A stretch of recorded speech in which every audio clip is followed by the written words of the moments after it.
Hello, everybody, and welcome to Bell to Bell. I'm your host, Nick Belsky, and we got a phenomenal show for you guys today. First and foremost, the world title scene on Monday Night Raw is, well, in a word, chaotic. There are numerous players that are vying for Jey Uso's World Heavyweight Championship. Is Uso able to swim with the Sharks now that he has world title gold hanging over his shoulder? We'll talk about that to lead off this episode. And speaking of World Heavyweight Champions, Gunther begins his long road back to relevancy at Backlash. How will he fare against Pat McAfee? And why is it so important that he absolutely dominates on Saturday night and going forward over the next couple of months? And also, one wrestler needs to break free from his current situation. We will talk about all of that and more on this episode of Bell to Bell. But before we get started, as always, we like to remind everybody that if you enjoy this content, you can like, share, or subscribe on YouTube at Nick Belsky, or you can find the audio versions on Spotify and anywhere you get your podcasts from at Bell to Bell. But let's get things kicking with the Raw world title scene. The World Heavyweight Championship is being vied for and being battled over by numerous players, especially Seth freaking Rollins. Monday Night Raw starts off with Jey Uso coming out and trying to call out Logan Paul and saying, "Hey, you knocked me out backstage on Monday Night Raw last week.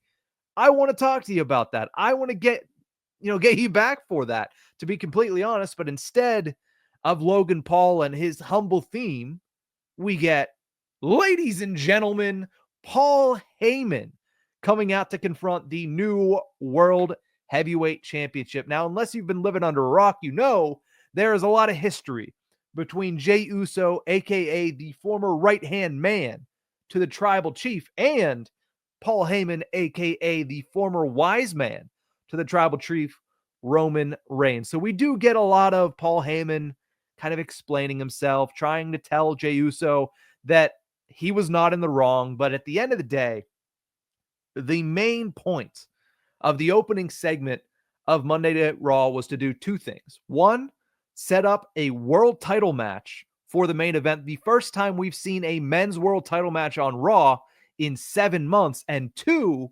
show everybody that while Jey Uso did reach the mountaintop, while Jey Uso did do what was once thought unthinkable for him, and he won a world title, he still has a very long way to go before he learns how to be a champion with the title. So he gets swindled, I think is the best way to put it, into giving Seth Rollins a world title match 10 minutes after he was about to call out Logan Paul and likely have a world title match with him. So instead, he elevates Rollins directly to the number one contender spot and gives him an opportunity later that night. Now, fast forward to the end of the night, it's a great match, mainly because with the stakes being as high as they were, and with the two players in it coming off big, massive victories at WrestleMania less than a month ago, you really had a little bit of uncertainty here. And that's when wrestling is at its best, when we can speculate wildly, but going into that matchup, you didn't know who could win. Yeah, if it was going to end the way it ended, we could have all seen, yeah, it's going to be a DQ. Nobody's going to come out clean. But when you're watching the match, Rollins can't lose yet, right?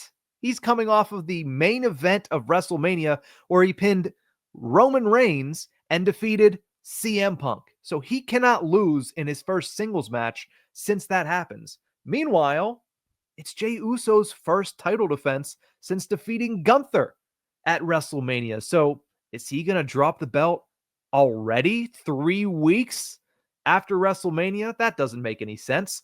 So it made for a lot of drama. Let's just put it that way. And the match was phenomenal. A lot of near falls, a lot of kicking out of finishers. Sami Zayn returns and gets involved. And still, after Zayn's involvement, it looked like Seth Rollins was about to put away Jey Uso.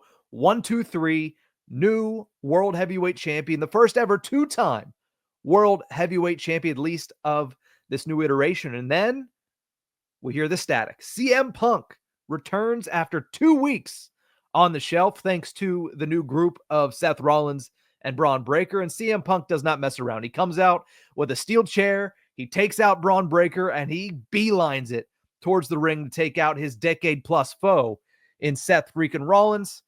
There we go. It's a DQ. It's the end of the match. Even though it was a phenomenal match, it sets up a whole heck of a lot. Because when you look at the World Heavyweight title, for all of 2025 up until this point, it has been a two-horse race. It was the champion in Gunther, and it was the challenger in Jey Uso. And a lot of people are going to say, yeah, but that was just from the Royal Rumble in February 1st. No. Don't forget, 2 weeks before the Royal Rumble, or maybe even a week before the Royal Rumble, I can't even remember the dates right now, at Saturday night's main event, it was Jey Uso versus Gunther. So for the entire calendar year, up to this point, January through May 1st, it has been a two-horse race. Saturday night's main event, on to the Royal Rumble where Jey Uso won and eventually chose Gunther, and then the long build up to Jey Uso's eventual title victory at WrestleMania 41. But now, after 3 episodes of Raw post-Mania, we have set up potentially 5 contenders that are going to be in and around this title picture moving forward, because this, as of right now, has no spot on Backlash this Saturday, which means we are going to get this story continued potentially through Saturday night's main event and on to the next PLE after that. And when I mention 5 contenders, you might be thinking to yourself, 5 seems like an awful lot. Well, we have the obvious ones. Seth Rollins, who had a world title match on Monday Night Raw, who is going to attempt to be the face of Monday Night Raw and the WWE moving forward. He is obviously going to be gunning for the title that he helped establish. Braun Breaker cannot be discounted in this entire equation. While, yes, it'd be weird for Rollins and Breaker to go after the same title, Braun Breaker is no longer a mid-carder. That was established the night after WrestleMania whenever he joined forces with Seth Rollins. He's not going to tuck tail and go back to the Intercontinental title race. He is a main eventer, which means eventually you'd have to imagine that Seth Rollins might allow his big dog, pun intended, to go after the World Heavyweight Championship. So Rollins and Breaker right now seem to be the main ops, the main opponents, the main issue for Jey Uso. The only problem with that is those aren't the ones that have gotten the last laugh over the last 2 weeks when it comes to Jey Uso. And that comes courtesy of the right hand of the self-proclaimed megastar, not megastar, that's LA Knight, but the self-proclaimed greatest of the next generation in Logan Paul. 2 right hands, one backstage last week on Monday Night Raw, and one after Monday Night Raw went off the air down at ringside. Logan Paul is going after Jey Uso. Logan Paul is 100% trying to get himself into the world title picture, trying to get himself a world title match. And if it wasn't for Paul Heyman's interference on the opening segment of Raw, he probably would have gotten it. So Logan Paul is going after him. Now we're up to 3.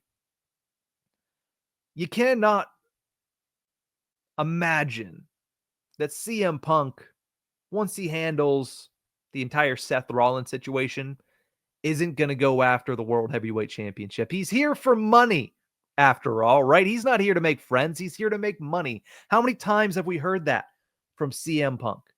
It really is giving off enemy of my enemy is my friend energy right now with Jey Uso. I understand that we've seen them palling around alongside Jackie Redmond at hockey games, backstage, in exclusives on YouTube. But CM Punk is here to make money. He already established and achieved one goal of main eventing a WrestleMania.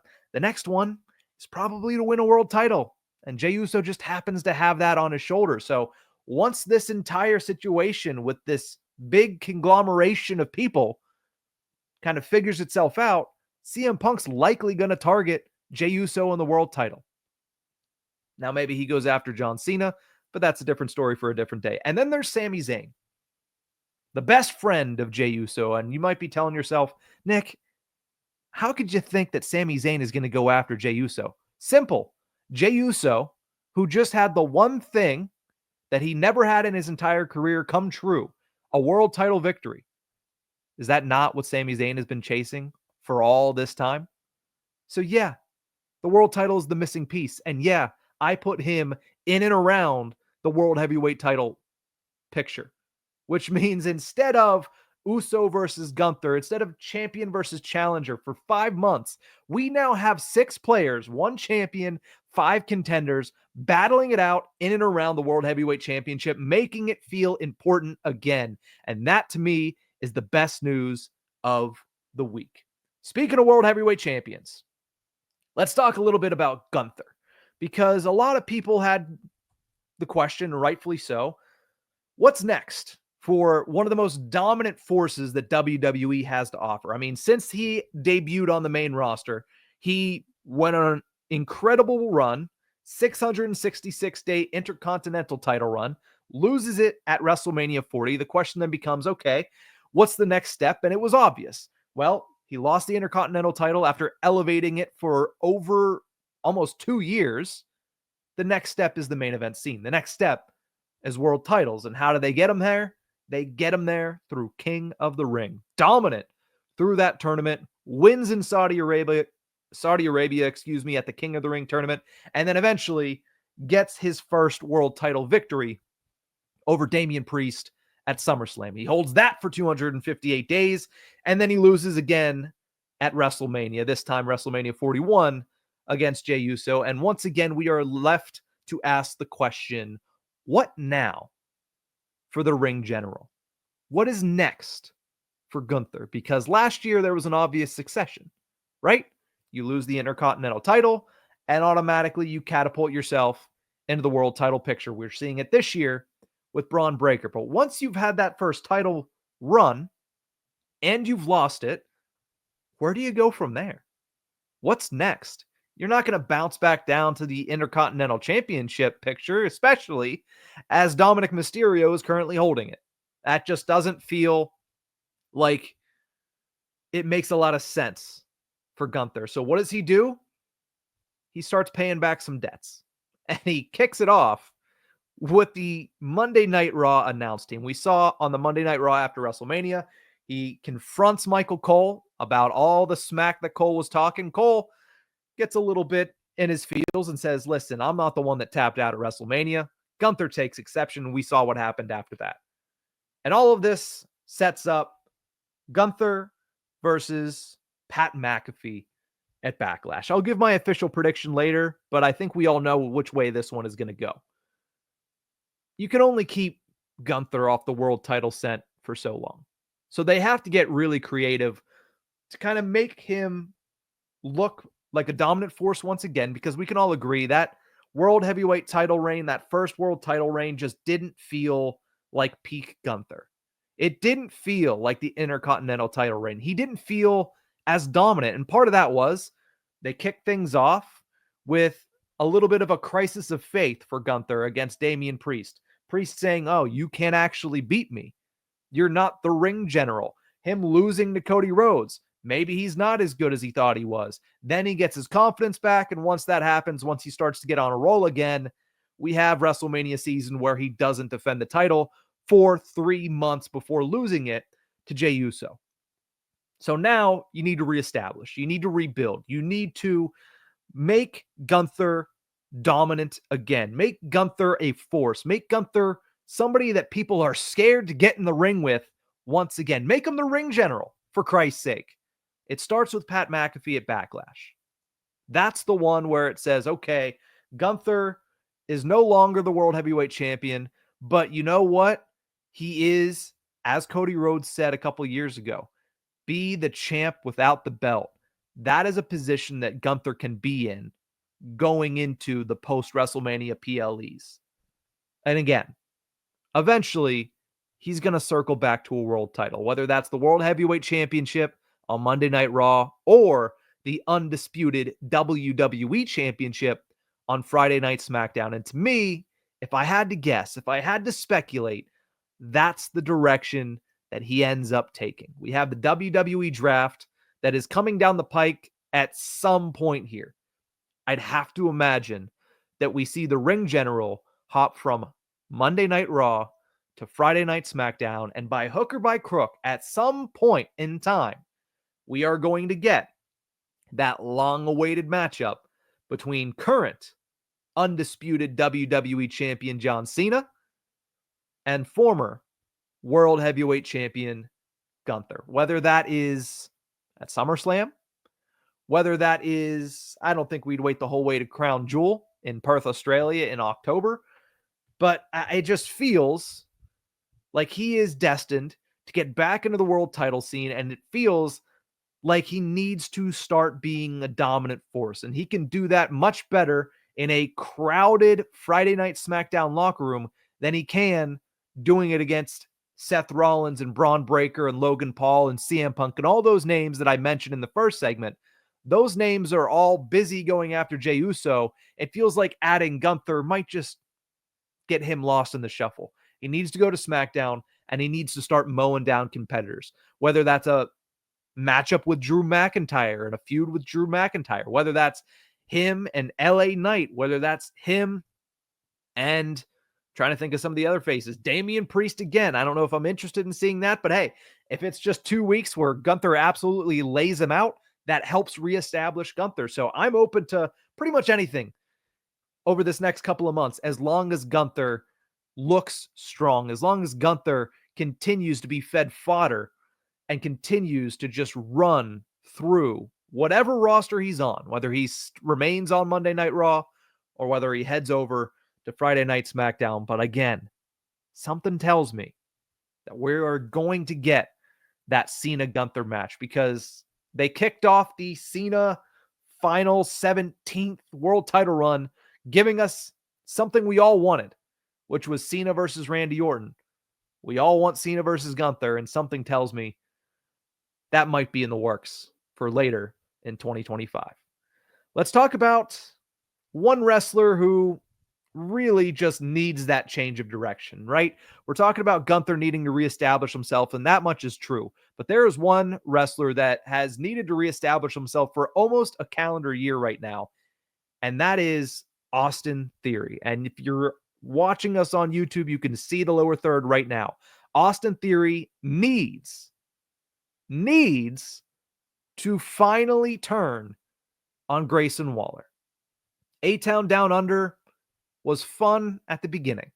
You win the tag titles at WrestleMania 40, you split them up, and you have a couple of good matches as champion, 90 days as champion, only one successful title defense, and that's why SmackDown needed to do what they've been doing over the last couple of months to kind of reinvigorate that tag division. But whenever we started with A-Town Down Under, it was, okay, this is a good idea. This is a good way to kind of get a reset for Austin Theory. It's a good way to bring Grayson Waller along a little bit more, and it's a good way to get both of these guys on camera more, because both of them, to be frank, deserve to be on camera because they're great at what they do. And then, after their their tag title reign, they haven't really done much. There have been time and time again where they have teased Austin Theory turning on Grayson Waller, and yet, to this point, we have nothing. It's very similar, eerily similar, to when we had Otis and Chad Gable last year. How long are they going to hold off? Eventually, Otis turns on Chad Gable. Chad Gable loses it, abandons American Alpha, and then we don't even get a match. We don't get a payoff between Otis and Chad Gable. That was fumbled. And this one is fumbled too, because they teased it, and then they let it alone. And then these two weren't on TV very much. They popped up and had that triple threat at Vengeance Day where, again, Grayson Waller was doing some shady stuff to Austin Theory. And the question that I have is, how long do we watch this before we aren't sympathetic to Austin Theory anymore? Because how long can he take this crap and just continue to say, yeah, I don't know if I like this, but we're going to keep doing it anyway? It's been 4, 5, 6 months at this point that Grayson Waller has been taking advantage of Austin Theory and putting him in very non-appealing predicaments. And yet Austin Theory, week in and week out, guess who he's with? He's with Grayson Waller. They need to separate these two. There's a reason that Theory has been thrown into the Rollins group in speculation on every corner of the wrestling community on the internet. Everybody's saying if there's a fourth member, Austin Theory should be that guy. He needs to be that guy. But here's the thing. The reason people are putting him in there is because they simply want to see him split from Grayson Waller, and they want to see what he can do with a second opportunity at a singles run. Because realistically, if you think about it, and after the last week where I said, yeah, Austin Theory, that's my favorite, you think about it a little bit more and you say, does it really fit? Theory joining Bron Breakker and Paul Heyman and Seth Rollins? No, it doesn't. Because everything that we have seen over the past 4 months, when they have teased Austin Theory eventually getting fed up and separating himself from Grayson Waller, Theory is being made to look like the natural babyface. It's been a natural face turn for him, and that has been in the works, and that has been in the air for months now. So turning him to go with this newly formed Paul Heyman group doesn't really make sense. Unless a heel turns on a heel and they both stay heel, it doesn't sound right. It doesn't sound right. So I don't think that you're able to put him with that group. But I do think that now is still the time that you separate Theory from Waller. And you might be able to do that at the WWE draft. And you might be able to do that in a way where it's one of the draft shows. They have a tag match. Waller does his Waller thing, which is screwing over Austin Theory like he's done over the past handful of months. And Theory says, I've had enough. And he walks out. And Waller is baffled because he's not expecting this, because he's been treating him like this for months and nothing has happened. And Austin Theory barges in to one of the general manager's offices and says, draft me alone. Do not draft me as a tag team. And you end up getting the split. You can still have that payoff match before the draft comes to a close. And then you go on your separate ways and you move on with your careers. And hopefully it's for the better for both, because Grayson Waller is a heel. He's a great heel, and he needs to be given an opportunity to showcase that. And Austin Theory, man, he had all the potential. He had all the backing for a long while, and it didn't work out well because he was being forced down everybody's throats. But now that he's been kind of pulled to the background a little bit, people are coming around on him. He's doing the best in the small spots that he's been given. He's selling everything like death, which has been amazingly entertaining. I mean, you think back to SummerSlam, he took a choke slam from Jelly Roll and made it look like it was Kane giving him the choke slam. He is somebody who does a really good job for everybody in that ring. And honestly, he's somebody that deserves the opportunity. So whenever you look at these two, it's time.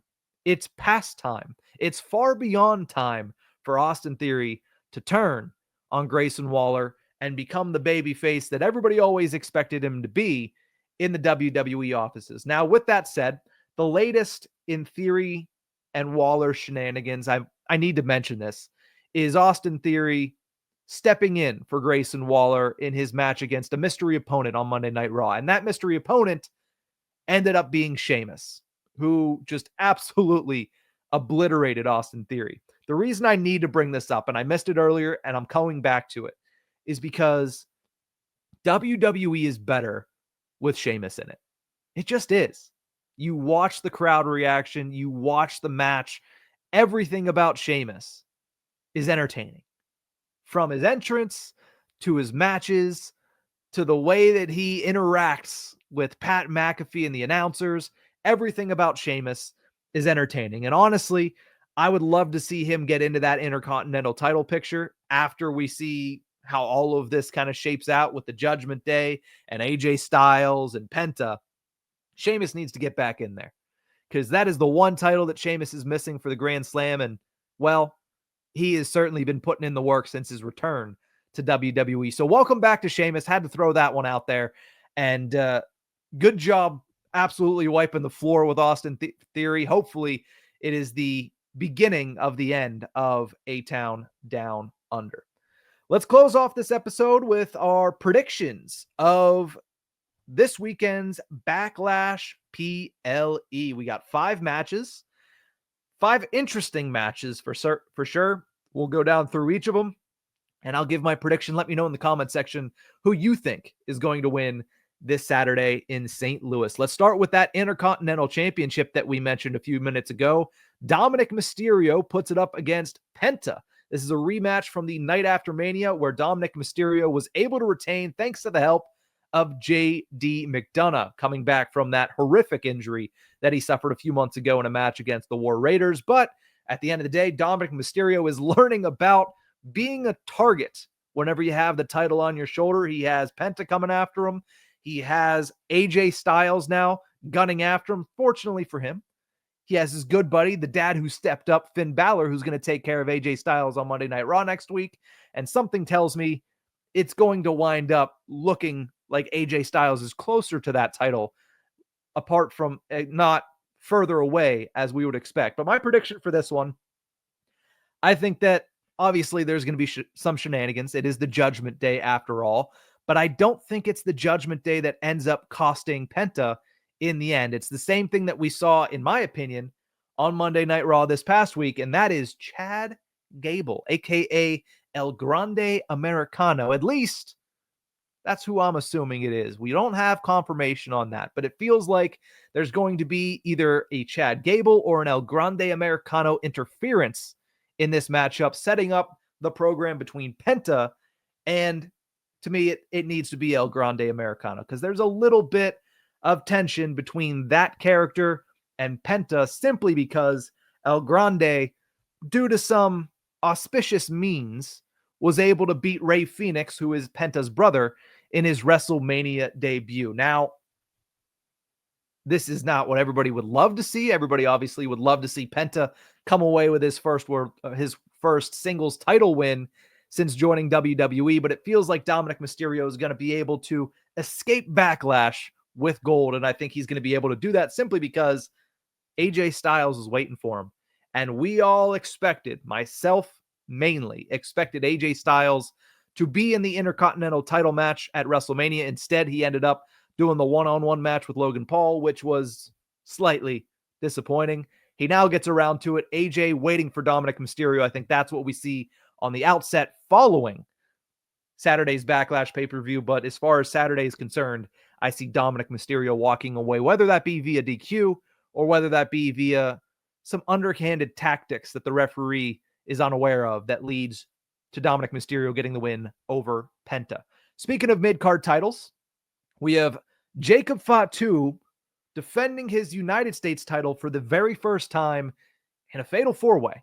And it seems like he is going to be very upset with Solo Sikoa, because it seems like every time Solo opens his mouth, he digs a hole deeper, not for himself, but he digs a hole deeper for Jacob Fatu and the United States Championship. So Fatu will be in a fatal four-way against LA Knight, Damian Priest, and Drew McIntyre. I, for one, and I'm going to say this, even though it's going to make me sound like I'm repeating myself a little bit on this episode, I love when WWE has contenders lining up to face a champion. I loved it on Monday Night Raw with the World Heavyweight Championship. I love that there's 6 people in and around that title. I love that there are 3 contenders ready to go for Jacob Fatu in his first title defense. Absolutely love it. I think a strong champion, which Jacob Fatu is, plus a loaded group that is chasing that champion, which is what we have with LA Knight, with Damian Priest, and with Drew McIntyre. 2 of them were world champions over the past calendar year. I think all of that combined gives you an absolutely great title picture. And that's what we have on Friday Night SmackDown currently with the United States title. Now, is it a little lazy? Yes. They simply melded 2 Mania matches for Backlash, but that's exactly what you're going to get whenever you have a PLE 3 weeks after WrestleMania. It was Jacob Fatu versus LA Knight. Fatu won. It was Priest versus McIntyre. McIntyre won. And something tells me Drew's not going to be too happy that Priest and LA Knight finagled their way into his United States Championship match. But hey, Nonetheless, I don't think it matters at all. I don't think it matters that it's a fatal four-way. I don't think it matters that Jacob Fatu only has a 25% chance of retaining at Backlash. But, if he's like Big Papa Pump, it's probably more like a 66 and 2/3 chance of coming away with a win at Backlash. I think he gets it.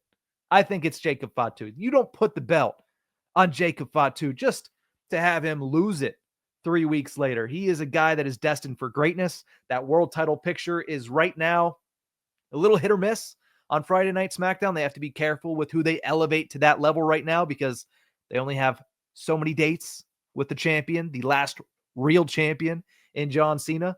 So I think Jacob Fatu does retain. I think his United States title reign, need to get my words straight.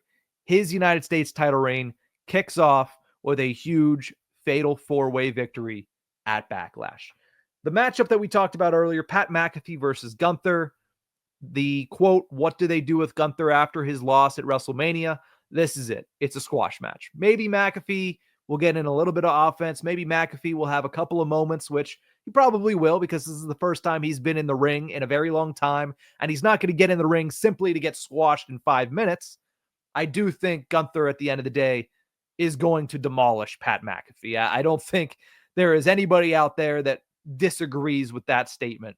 It keeps him away from Jey Uso. With the WWE draft coming, I'm telling you, Gunther to SmackDown feels like it is an obvious scenario for Gunther. So SmackDown, eventual John Cena feud, that's all in the future for Gunther. For the right now, it's a squash match over Pat McAfee at Backlash. Sorry, Pat.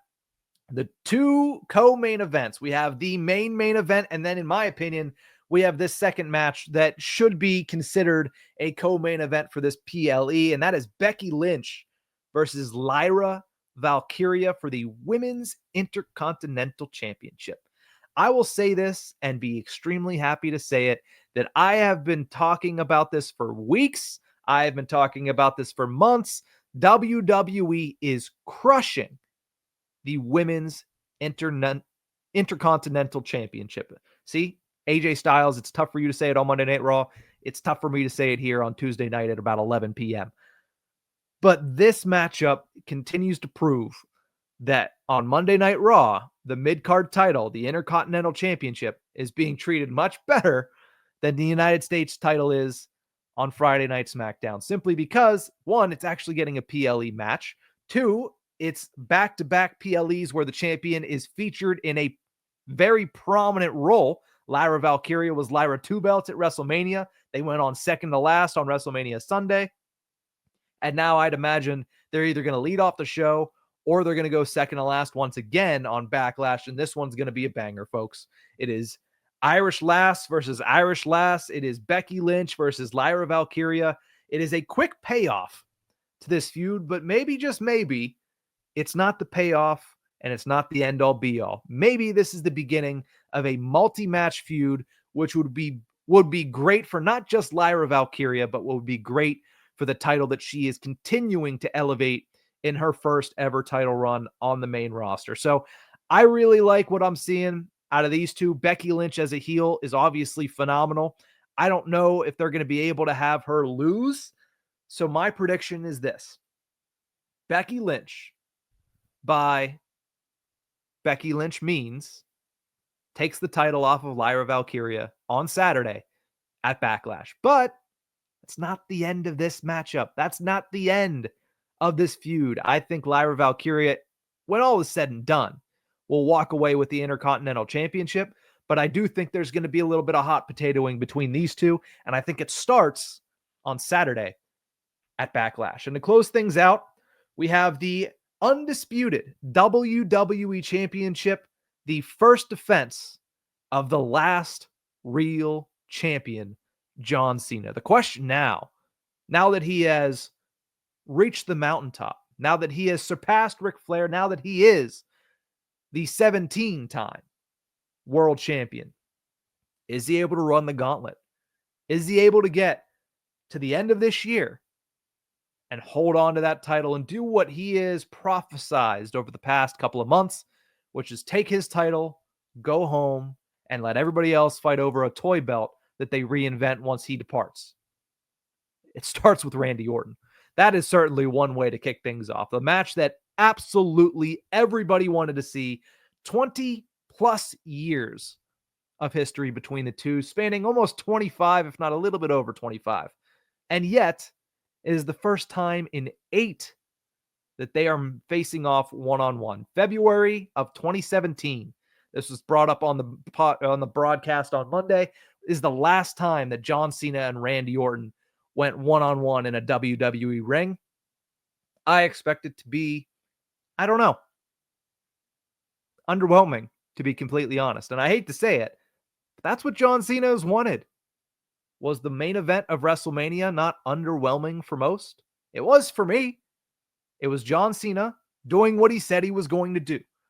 So him going up against Randy Orton, it's not going to be an all-time classic match. We might not see an all-time classic match in this farewell tour of John Cena. Actually, you know what? If I had to predict, I'd say we see one, and it's the last one. And again, I've had this thought. I've speculated wildly upon this. I think it's John Cena versus The Rock. I think that's how he closes out his career, and that's the match that we're going to get the cinema that everybody likes to talk about. I don't think we get it on Saturday. I don't think. Do I think we get some interesting moments? 100%. It's Randy Orton in his hometown going after John Cena and going after the World Championship that he just teased month after month when Cody had it in late 2024. The glaring, the staring, the wandering gaze of Randy Orton to that title on Cody Rhodes' shoulder. And now he can finally go after it without any restraint because John Cena took it in a way that Randy Orton doesn't respect. So who wins on Saturday, at Backlash? It's the last real champion. It's John Cena, and it's not even a question. It is the first match in the farewell tour title reign. He is not going to drop it to Randy Orton, even if this event is in St. Louis, Missouri, the hometown of the Viper. So that's my final predictions for Saturday's Backlash card. I think Dominik Mysterio retains. I think Jacob Fatu retains. I think Gunther squashes. I think we have a new women's intercontinental champion. I think that is Becky Lynch. And I think John Cena continues his 17th world title reign after taking out his longtime foe, Randy Orton. But that's going to do it for this episode of Bell to Bell. Thank you guys so much for tuning into this one. Remember to like, share, and subscribe on YouTube at Nick Belsky, or you can find us anywhere you get your podcast from by searching Bell to Bell. That's it for this one. We'll see you guys next time.